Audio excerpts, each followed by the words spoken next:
दोस्तों, आपके दिमाग में एक सवाल ज़रूर आता होगा कि जब भारत के पास अपनी खुद की नोट छापने की मशीनें हैं तो सरकार अनलिमिटेड पैसों को छापकर सबको अमीर क्यों नहीं बना देती। इससे देश की गरीबी भी मिट जाएगी, ना कोई इंसान बेरोजगार रहेगा, ना किसी को भूखे पेट सोना पड़ेगा और ना ही किसी को भीख मांगनी पड़ेगी। लेकिन दोस्तों, सरकार ऐसा क्यों नहीं करती? इस सवाल का जवाब जानने के लिए हमें सबसे पहले एक फॉर्मूला समझना होगा, और यह फॉर्मूला है sum of values all goods and service produced equals sum of all currency present. दोस्तों, इस फॉर्मूले का मतलब है कि देश में जितनी भी गुड्स एंड सर्विसेज होती हैं, उसका बैलेंस देश की करेंसी के बराबर होना चाहिए।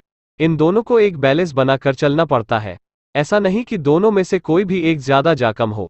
उदाहरण के तौर पर आप मान लीजिए कि एक देश है जिसमें 10 लोग रहते हैं और हर एक व्यक्ति के पास 100 रुपए है, मतलब कि कुल 1000 रुपए हैं, और उस देश में खाने के लिए 100 किलोग्राम चावल है, मतलब कि उन 100 किलोग्राम चावल की कीमत 1000 रुपए है। 100 किलोग्राम चावल को तो 1000 रुपए में खरीदा जा सकता है।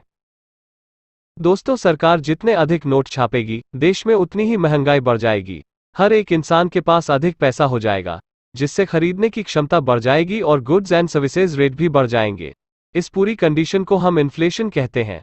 दोस्तों, किसी भी देश का जो सेंट्रल बैंक होता है, उसी के पास पैसा छपवाने तथा जारी करने का अधिकार होता है। वह बाजार की स्थिति तथा अपनी करेंसी को देखकर ही यह निर्णय लेता है।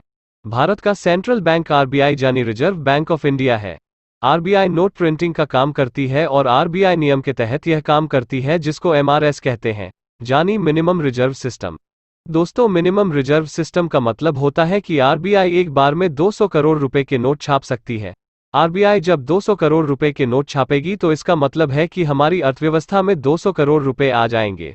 तो 200 करोड़ रुपए के बदले वो एक्सचेंज में 115 करोड़ रुपए का सोना तथा 85 करोड़ रुपए की फॉरेन करेंसी को रिजर्व में रखता है। बहुत सारे नोट छाप दिए तो ज्यादा नोट छापने से क्या होगा कि पहले जिन व्यक्तियों के पास 100-100 रुपए थे, अब वही लोगों के पास 1000 रुपए हो जाएंगे, मतलब कि कुल लोगों के पास 10,000 रुपए हो जाएंगे।